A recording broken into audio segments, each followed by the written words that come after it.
So Frankie Boyle, yeah. I want to talk about Frankie Boyle because Frankie Boyle is actually someone I grew up watching, and I really appreciated his comedy. And he has just declined in his ability to understand things, in my view. And for people who don't know who he is, but this is a wider problem. So for people who don't know who he is, there's just some links we're going to put on screen of the most viewed videos from Frankie Boyle. So if you can get those up, John. Like the first one here, Frankie Boyle most offensive jokes, ultimate compilation, 1.3 million views.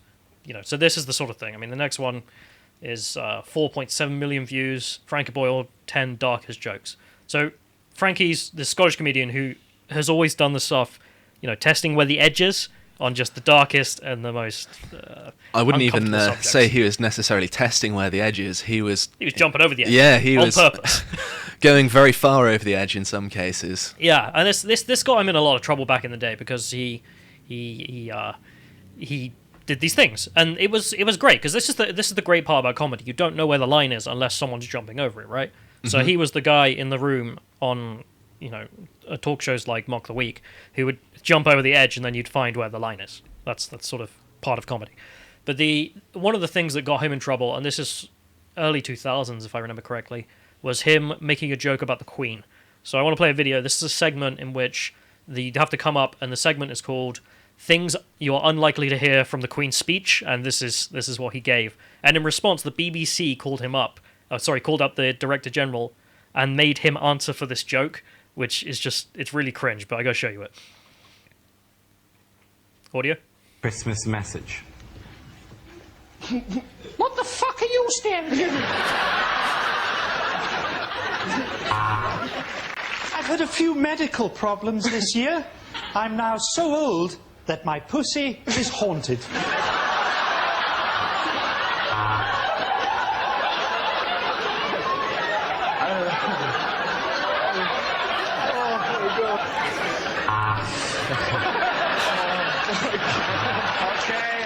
Let's talk about creative risks then. This is a quote from Mock the Week last night, BBC Two, just before we came on air.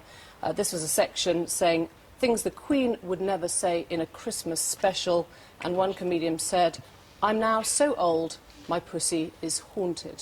Look at his face! Is that a risk worth taking? Is that early? As I said, we have many programmes in the BBC, on television But, I mean, is that and on radio. acceptable? Well, what I would say is, to be honest, I would only want to judge any remark on any programme in the context of the programme, watching the programme. I think I always find it better to watch programmes myself. I manage to miss... I'm now Mock the so Week. old, my pussy is haunted. This was about the monarch. Why do you keep saying it? But yeah, this is this is just to make the point that Frankie is not afraid to jump over the line, and that was the point in a lot of his comedy. It was very nihilistic, very hidden hard edges, which is the best bits of comedy in my opinion. But I know it's not for everyone. Yeah. And the absurdity of the BBC Newsnight programme, calling in the Director General and be like, "Answer for this joke. He's made a joke, don't you know?" And it's like, yeah, it's a comedy programme. That's what it's for. But this is when I liked him, and this is when a lot of comedians like him, and the reason comedy's gotten bad in my view is this was allowed back in the day. This was easy to do.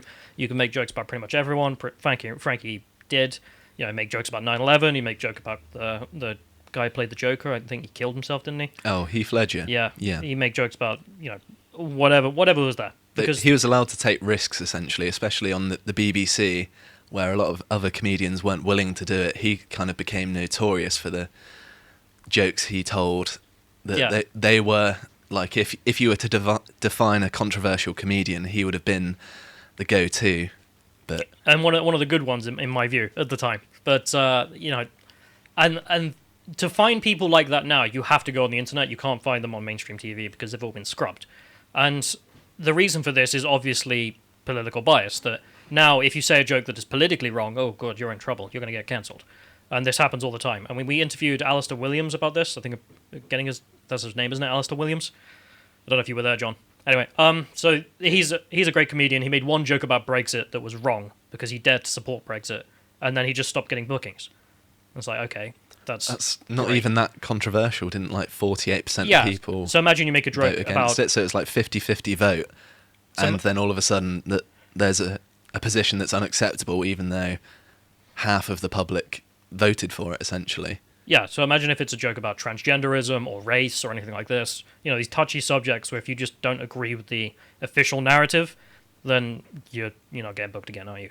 And this is the problem with intersectionality. Is it kills comedy. It makes sections of comedy off limits for people to talk about. And Frankie completely brought into this because he's, I would say, a socialist left winger, and the socialists have been steamrolled by the intersectionalists, and there's now nothing really left of old style socialism.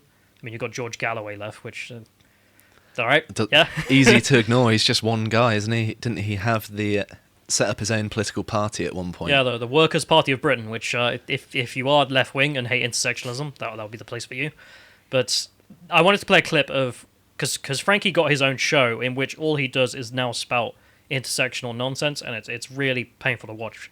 I mean, if you like it, that's great. You know, you enjoy it. I don't think you should be taken down for it, but it was really painful to watch this stuff. And I decided to clip probably one of the worst segments that's ever been done that got him a lot of hot water, which is about killing a whitey, which we'll play the clip, and you can see the level of cringe that this show has. OK, this week's first motion. Black Lives Matter glosses over the complexities of a world where we all need to come together and kill whitey. This is a subject that's important to me because I was actually brought up by a couple of anti-racists, my Auntie Margaret and my Auntie Jean. Joining us to discuss our motion, please welcome comedian Dane Baptiste. How you doing, Dane? How you been? I've been good. I've been just doing my normal stuff of rationalising my modern existence during the continued genocide of my people, so usual stuff. Just the war table. Can you pause it there? We've all got it. That's a bit of a strong claim, isn't it? Genocide of my people. What? Like the black race is being genocided, is it? Okay, all right. Since when? I assume he means by George Floyd and police brutality, but just obvious nonsense. Like, obviously untrue. Anyway, let's play the rest. It's all got all the different ideas that come And together. also, we have all the enemies of whitey. A woman with an opinion. A black woman with an opinion. Even worse, someone of dual heritage and a Celt. I mean, worst nightmare right now. I have read some James Baldwin. What I find striking every time that I sort of interact with that idea of white power and black power is that those myths, as you were talking about, those capitalist myths are so prevalent today. They're so real today. Like the myths that we have about black power, like black power Wakanda, it's still a world where Africa was never colonized, was never pillaged for its resources. Like white power is Trump Tower. Like these things are put against each other. But when we say we want to kill whitey, we don't really mean we want to kill whitey. We do. But when we say we want to kill whitey, it's like it's a capitalist. Not today. Finish the show. But when people react to people saying that white privilege, whiteness is a capitalist structure. It benefits itself. It hurts white people. It hurts non-black people. It hurts black people. But still, this kind of fear of a black alternative, and it's these sort of rhetorics battled against each other. These extreme capitalist rhetorics of supremacy. Yeah. So if your brain hurts after listening to that garbage, you're not the only one. But the absurdity of this show is evident. I don't think I have to explain it. Like, everyone could see through the fact that it's not a comedy show, really. Yeah, where is the comedy there? The intersectionality is what he's there for. He's just using his platform to plug politics by the look of it. I mean, he's got a panel that's all favourable to this view. He's not challenging it at all. He's just kind of sat there. Well, he agrees. Yeah. But I love that point there from the black guy, I can't remember his name, Baptiste, was saying the point that we have all the enemies of whitey, and then he said, oh, we've got a woman, enemy of whitey, okay, black woman, someone of mixed heritage, and then a Celt. It's like, okay, so not the enemies of whitey, the enemies of the English. Yeah, essentially. Yeah. It was weird that they all knew the subtext, but they didn't actually say it. Yeah. I mean, they just took it for granted, and they knew exactly what he meant, despite the fact that he didn't explicitly state that, which really says it all, doesn't it? Mm. I mean, there's also the point there with the lady, I don't want to call her a comedian, but sure, fine. Okay, female comedian making the joke that, we don't want to kill whitey, we do. And it's obviously a little bit of a play. I'm not going to say she genuinely wants to kill white people off the basis of that statement, but she's having a bit of a joke at the fact that, wouldn't it be funny? It's also a very provocative thing even to say as a joke, and if the tables were turned, there's no way that any white person would be able to get away with saying something like that. Yeah, they would imagine be if there crucified. Was because it's far left intersectionality. There's a far right comedy show on TV joking about the extermination of brown people, Like, how long would that stay up? It wouldn't. It probably wouldn't even exist. Least of which is the fact that that's funded by the BBC. That's a BBC show. So that's funded by taxpayer money. Some nice taxpayer-funded racism. That's nice. Yeah, I'm sure you're enjoying it, Frankie. But this is the point where it's like, when you mix intersectionality with comedy, you end up with shit like that. It's not good. It's not even entertainment value, in my opinion. No. Sorry, trying not to. Getting told off. Anyway, so Frankie has now gone on and he's given a interview with Louis Theroux. Louis Theroux is a very famous documentary filmmaker. He's tries to be fair in everything he does, and he should be appreciated for that because he does a reasonable job. Is that giving him enough credit? No, I think he's... I think that's a fair statement. He's interviewed loads of controversial figures and kind of given them at least a platform to explain themselves, even if he does explicitly say he doesn't agree with them. Yeah, he's met Scientologists, white nationalists, black nationalists. I think he met some Islamic extremists at one point. I know he met the Westboro Baptist Church as well. That Very was famous one. One of the most famous ones, I think, wasn't it? Yeah, so he's a pretty intelligent guy. And Frankie gave... So he wanted to ask Frankie, as anyone would, well, how can you stand there and talk about free speech all the time when... Well, not all the time, but the fact that you get away with this stuff, and yet you don't seem to understand what you're doing is just as bad. So if you're pushing intersectionality, you constantly need to cancel and censor people for saying things that are un-PC, obviously. Well, in which case, how on earth are you in this position? Because all of your career, at least the thing that skyrocketed your career for most people, and why most people know you, is because the most offensive jokes you've ever told are also the funniest jokes you've ever told.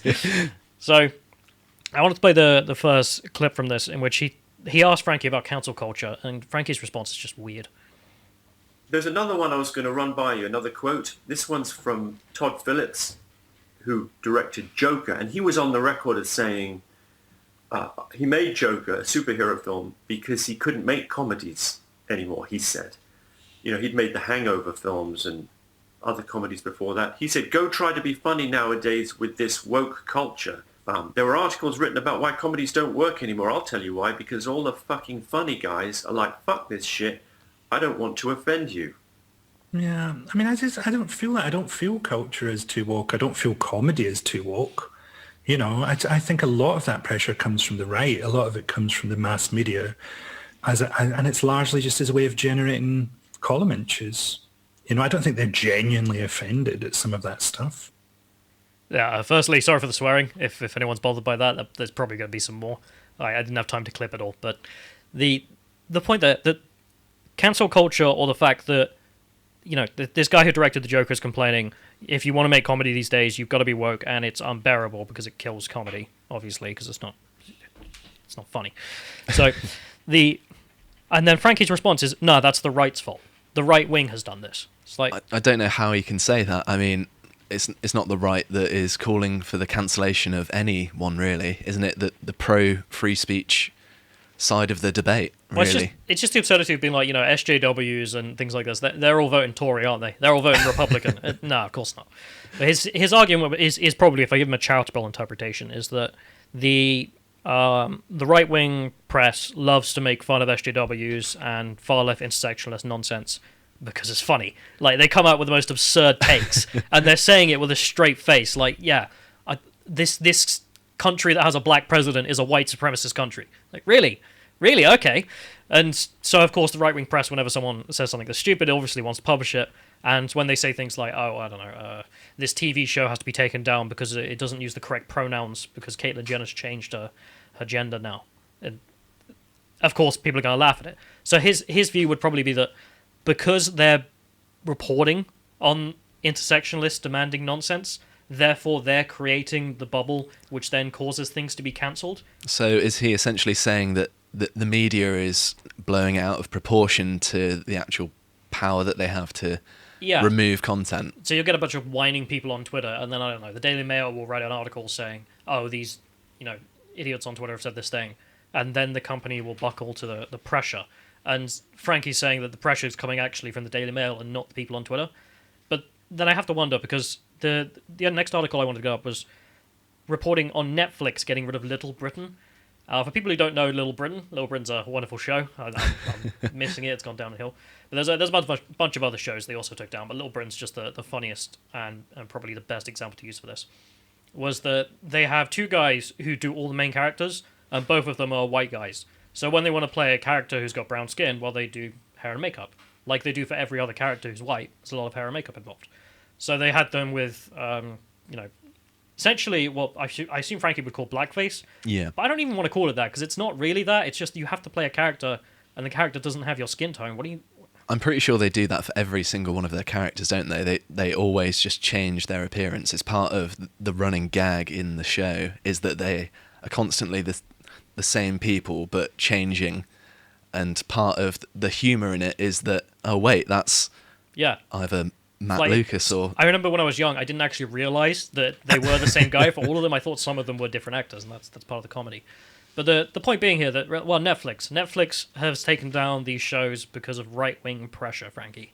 Under what circumstance? I mean, Netflix here, just I picked up a random tweet that they put out. Known far-right platform, Netflix. Like, just always siding with the far right, always siding with the right wing. No left-wing bias there at all. Sorry, Daily Siren, in case anyone can hear that. More robberies. But it's obvious nonsense. But it doesn't get any better. So Frankie actually got a lot worse when Louis Theroux asked him about the Muhammad cartoons. Because it's like, well, look, you obviously have built your career on offensive jokes. I'm not saying that's bad, it's actually good. It's actually what people need to do. And so the offence to Muslims when they see Muhammad cartoons is this reasonable? Should we censor it? Not the siren, kill it. So I think we'll just play the clip, and you can get Frankie's answer, which is mind-boggling. I think in the background as well, though, it's people make it a freedom of speech issue. So, for example, should it be illegal to show cartoons? Because the nth degree here, in some respects, is the cartoons of Muhammad, right? Yeah. That is something that people have been killed for, in terrorist acts, in fact, quite recently. So should it be illegal to draw the cartoons? I think you have to think about the effects, don't you? So as I've got older, I now think we have to think about the effects there. So when you hear people laughing about that subject, you're going to have an instinctive reaction of, oh, this is an attack on me.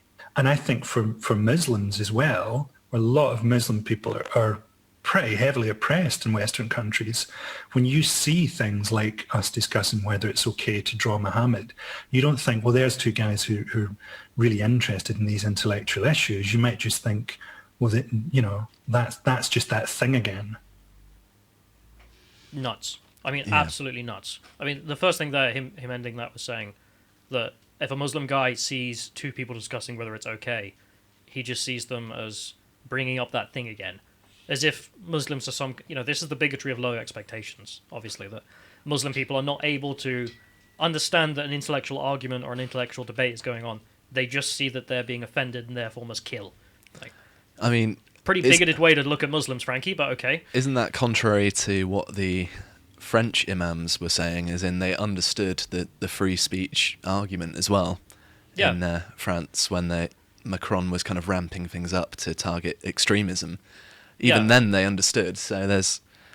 I mean, we're referencing here, obviously, the killing of the school teacher who showed the cartoons. And that's what Theroux was referencing as well. But he also mentioned that the Muslim reaction, so he's got to think about the consequences, were his words. Well, what are the consequences of drawing a cartoon that some people don't like? Like, their feelings are hurt. No one's arm gets cut off. No one's head gets cut off. No buildings get bombed when someone draws a cartoon. Feelings get hurt. So if that's the standard, Frankie, if feelings being hurt is enough for us to censor things, to make them criminal, he asked him, should the drawing of the cartoons be illegal? You're looking at a 9,000-year sentence at least. I mean, just for the stuff he said about disabled kids and whatnot. Let's not get into all the R-word jokes and all the rest of it you've done. I think no one person got more complaints than Frankie Boyle when he was on the BBC. I think he held the number one spot for a long time, at least... Yeah, almost certainly. In the early 2000s to kind of 2010, that sort of period, he was as controversial as you could get a comedian, essentially. But also, you shouldn't have the right to draw these cartoons because Muslims in the West are oppressed. So that was ridiculous. That was the I couldn't argument believe he he said that. So he wanted to go with the definition of oppression, just so we're clear. So definition here: prolonged, cruel, or unjust treatment or exercise of authority. So I challenge Frankie Boyle to tweet out a list of cruel and unjust punishment against the Muslim community from the British state. I mean, you tell me, like which parts of British law are specifically targeting Muslims and being uncruel or unjust? You know, tell me. And the only thing I could even think of from a left-wing perspective would probably be prevent. They'd argue that prevent disproportionately targets the Muslim community, and therefore we're being targeted by the state. And I just say, well, terrorism in the UK is disproportionately Islamic. See, it's that simple. Sorry. Like, I don't know what the percentage is, but it's definitely disproportionate. It's not 4%. The only thing I can think of is maybe things to do with the Iraq War. I know he used to make lots of jokes about that and how Tony Blair was a war criminal and things like that, and it could be like a loose association with that, although that's not necessarily he did say domestic. Muslims in the West are oppressed, so not too sure, but I get what you're getting at. But I wanted to get ahead because there's a couple more clips. So the next one is him being asked about Count Dankula, which Frankie kept his mouth shut throughout the entire ordeal in the UK. I think only Ricky Gervais and David Baddiel said things about Count Dankula that, you know, he shouldn't be prosecuted. This is absurd. Frankie didn't have the balls to do that. He stayed silent. And when he did say anything about free speech during the time, he said that the far right were using free speech to promote themselves. It's like, okay, idiot. But here's his response to being asked about Count Dankula. While we're on the subject, Mark Meacham is the other one that always comes up, also known as Count Dankula. Famously a YouTuber and comedian who supposedly, as a way of getting back at his girlfriend who had a little dog, taught the dog to do a Hitler salute. Whenever he said Heil Hitler, put it on YouTube and was prosecuted. And it became a kind of cause célèbre and sort of a rallying point for comedians in general, but the far right, or the right, let's say, for whom it was evidence of kind of political correctness gone mad, I guess. Mm-hmm. Did you take a view on that? I don't think someone should be prosecuted for that if they use a free speech defence. I read the judgment in the case, and the judge, in that very dry way that Scottish legal people often do, kind of noted that it hadn't really been a free speech defence. Like, I think his defence was that he had put it up purely for his girlfriend. It was a private message, but he'd put it up on YouTube, and his girlfriend hadn't seen it. So it was a very poor defence. Yeah, I read that too, funnily enough, and I thought, well, that's ridiculous. Like, why would you try and defend it on those grounds? It's obviously a comedy bit. So you thought he was wrongly convicted, but because of bad defence? Yeah. I mean, I don't believe in people getting prosecuted for jokes, obviously. As David Mitchell said, saying something's not a subject for comedy is like saying it's not a subject for fiction. I mean, there's the double thing. Like, you said nothing throughout the whole trial. You didn't even tweet anything or say anything. You know, thank you to Ricky Gervais and David Baddiel, because not only did they say things, you know, they tweeted things, they made sure their support was in the right place. And Frankie Boyle said nothing. So he also believes that he shouldn't be prosecuted. Well, okay, that's a start. But he believes that he shouldn't be prosecuted only if he makes a free speech defence in his court case. And the problem here, the reason I wouldn't support someone like this, is because he didn't make a free speech defence, he made a defence on the basis that not many people saw it. Which, that's just...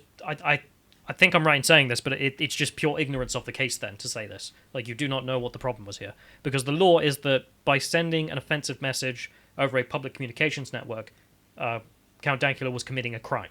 So his defense was, well, I wasn't making this available to the public.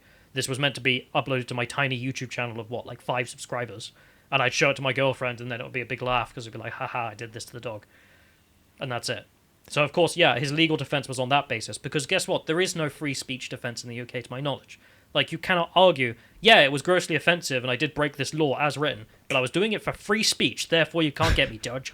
It's like, no, we don't have a First Amendment. That's not a thing. Yeah, we don't have a codified constitution. It's all kind of in loose legislation, and we kind of just have to figure out what our rights are. Well, we don't have any. That's the problem. I mean, this is why that judge in England, in response to a case on the exact same law, said this law breaks human rights. It does not give you the I think even by the UN standard of free speech, and the UN standard is pathetic.